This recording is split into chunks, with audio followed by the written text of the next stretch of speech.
Before we dig in, add your take in the comments. Did the WNBA leadership crisis reach a breaking point because of poor communication, inconsistent officiating, or the mishandling of star players like Caitlin Clark? If you want more verified coverage on the WNBA, player relations, and league governance, subscribe and turn on notifications so you don't miss our next deep dive. A leadership vacuum rarely appears overnight. In the WNBA, the gap between the league office and its most visible stars has been widening all season. Players have complained about inconsistent officiating. Fans have amplified every missed call across social feeds. And coaches have been fined for saying out loud what thousands were already thinking. At the heart of the storm is a breakdown in communication between athletes and executives, between locker rooms and the commissioner's office, and increasingly between a swelling fan base and an institution struggling to meet the moment. That is the context for a flood of reports claiming NBA Commissioner Adam Silver stepped in and removed WNBA Commissioner Cathy Engelbert. As with all fast-moving stories, the details matter. Neither league had issued a formal, on-the-record statement at the time many of these claims began circulating. What can be said with confidence is that a chorus of players and fans wanted change at the top, and much of their frustration centered on the relationship, or lack of one, between the league office and the stars, from Aya Wilson and Breanna Stewart to Sabrina Ionescu and Caitlin Clark. The criticism is not a surprise if you've tracked the themes. In interviews and post-game remarks, players argue that the officiating has become too unpredictable, that physicality crosses a line, and that accountability is uneven. The response from the league has often leaned corporate and cautious, invoking growth metrics, media rights, and the long horizon of building a professional league. In a vacuum, that can sound sensible. In a season where a single collision can dominate a news cycle and a late whistle can ignite a fan revolt, it sounds tone-deaf. One clip, in particular, accelerated the backlash. Minnesota Lynx star Nafisa Collier used her end-of-season availability to call for accountability. She described league leadership as detached from players, recalled a meeting in which she said officiating concerns were brushed aside, and, most explosively, claimed that Cathy Engelbert suggested Caitlin Clark should be grateful for the WNBA platform because, without it, her endorsement value wouldn't exist. Those are Collier's assertions. Engelbert did not publicly confirm those quotes, but the message landed because it touched a raw nerve. Clark's impact has been measurable and immediate, from ratings to attendance to sponsorship, telling the most marketable player in women's basketball to be grateful. It said, as reported, misses a reality that fans see every night. Other voices joined in. Sophie Cunningham criticized the league's tone toward players and fans. Fever guard Lexi Hull amplified concerns about officiating and communication. Coaches like Indiana Stephanie White were fined for backing up what opposing coaches had already said about consistency. Becky Hammond connected the dots more bluntly. If the NBA faced the same level of night-to-night uncertainty on calls, tempers would boil over. In the WNBA, it festered. The officiating debate is more than anecdote. Look at the season's arc. When the Fever played, arenas filled and broadcasts peaked. In matchups without Clark, attendance and viewership often wavered. That isn't a condemnation of other stars. It's a fact of the current market. The league's job is to protect the product, meaning the style and fairness of the game, and the people generating the interest. Fans are not blind. They can tell when a star is being allowed to take repeated hits without consistent whistles. They can tell when a refereeing crew loses a thread, then doubles down with a quick technical to keep control. They can also tell when league communications sidestep the obvious. That's where leadership gets tested. If your best players, Aya, Stewie, Sabrina, Clark, don't feel heard, you have a problem that no press release can solve. If fans feel mocked for pointing out what they saw, you risk losing the very newcomers your stars invited into the building. If coaches can't speak candidly without a fine and players are told to accept the ecosystem, trust drains out of the season. The crisis Collier described was less about one call than about a pattern. Players didn't know what a line was. Referees and replay couldn't explain it, and the league office's public tone came across as detached. The money side raised the stakes. The WNBA's media rights are intertwined with the NBA's broader negotiations. Networks and sponsors were willing to put serious dollars behind a product Caitlin Clark supercharged. Sold-out buildings, record college to pro audience handoff, packed road schedules. The last thing any commissioner wants is for a Stars fan base to turn away because the game feels chaotic or unsafe. The last thing a rights holder wants is to see social conversation dominated by officiating clips rather than highlights.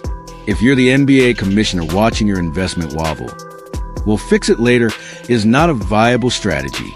That's why, as rumor outlets claim a move have been made to remove Engelbert, the broader logic made sense even if the formal process remained opaque. The WNBA does not just need someone who can negotiate media packages and grow sponsorship. It needs a commissioner who can sit in a locker room and listen without defensiveness. It needs someone who will, on day one, meet with the officiating department and pull together a plan for full-time referees, transparent evaluations, and clear post-game reporting on reviewed calls. It needs a leader who understands that protecting your stars is not favoritism. It's operational common sense. This, too, is where context matters. The WNBA is in its 28th season. It is not a century old like MLB or approaching that mark like the NFL and NBA. The league's growth curve is steep precisely because a confluence of factors came together. Investment, media interest, and a fresh crop of stars that spans rival college fan bases and new pro allegiances. Caitlin Clark, Angel Reese, Aya Wilson, Breanna Stewart, Sabrina Ionescu, Aaliyah Boston. Each brings a specific audience. The league's challenge is to reconcile those audiences into a broader base that will still tune in for Liberty Aces on a Tuesday, even if the Fever aren't involved. That can't happen if the conversation is about a missed flagrant instead of Wilson versus Stewart in the post. Let's talk about the alleged Grateful line again, because it's a hinge point. Clark did not arrive as an unknown. She sold out arenas in college, posted historic ratings, and had national sponsors before she declared for the draft. It is also true that turning pro raised her global profile and unlocked deals that rely on her WNBA stage.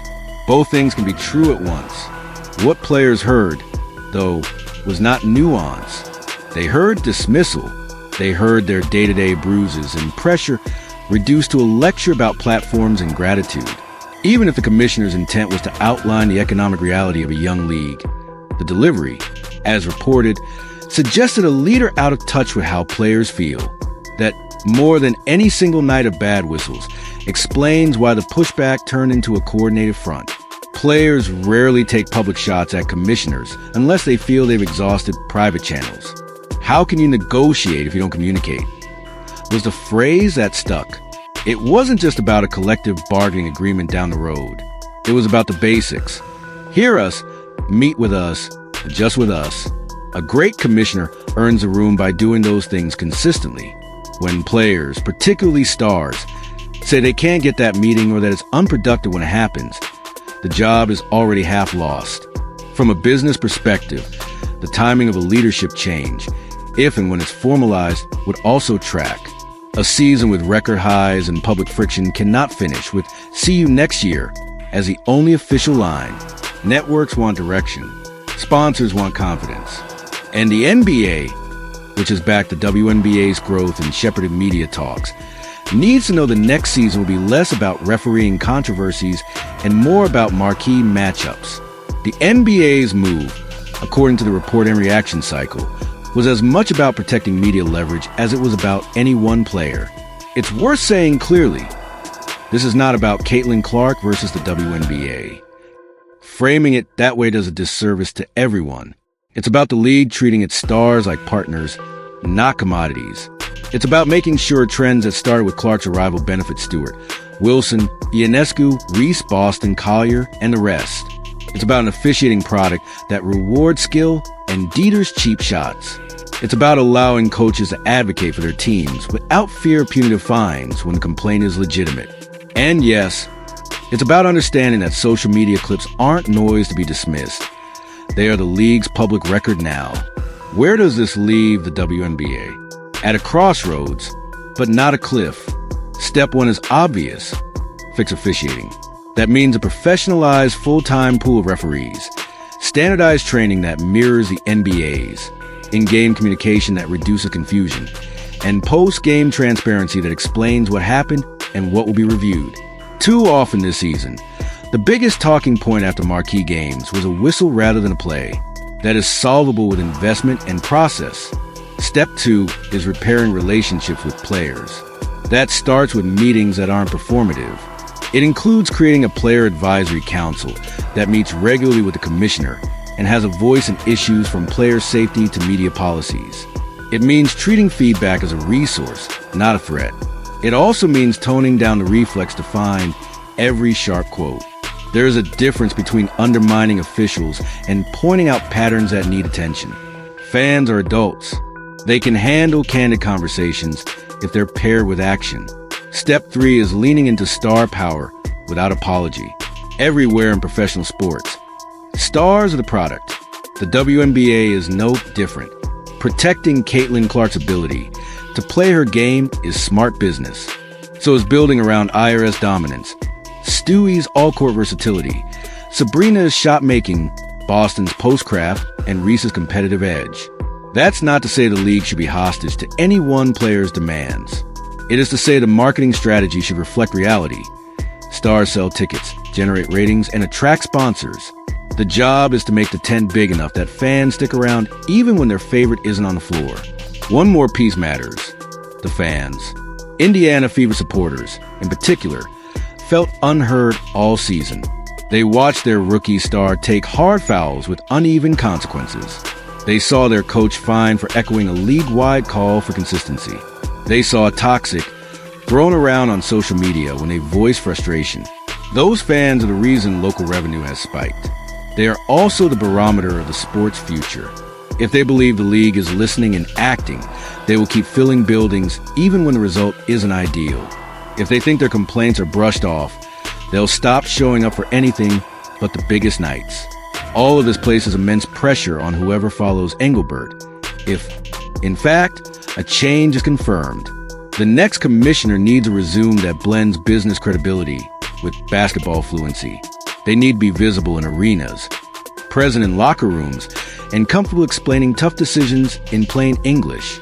They need to be the person who can take a call from a player after a tough night and say, "Here's what we're doing and why." They need to hold referees accountable without scapegoating them, and hold players accountable without alienating them.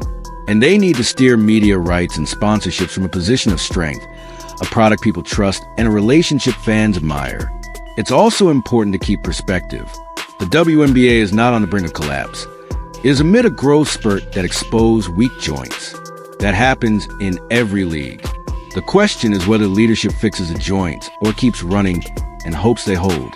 If the chatter about Engelbert's removal by Adam Silver sounded abrupt, it's because the season made delay impossible. Viral player critiques, eroding trust, and a fan base organized enough to push back left no room for incrementalism. Now the work begins. If you love the WNBA, you want the storyline to switch from governance to games. You want Aces' liberty for the #1 seed to be the most contentious conversation of the week. You want Fever Road games to trend because of Clark versus Ionescu shot making, not because of a whistle with 90 seconds left. You want to see Angel Reese's rematch circled on calendars for basketball reasons, not as a setup for chaos. You want a hashtag to be hashtag WNBA Finals, not hashtag fix the refs.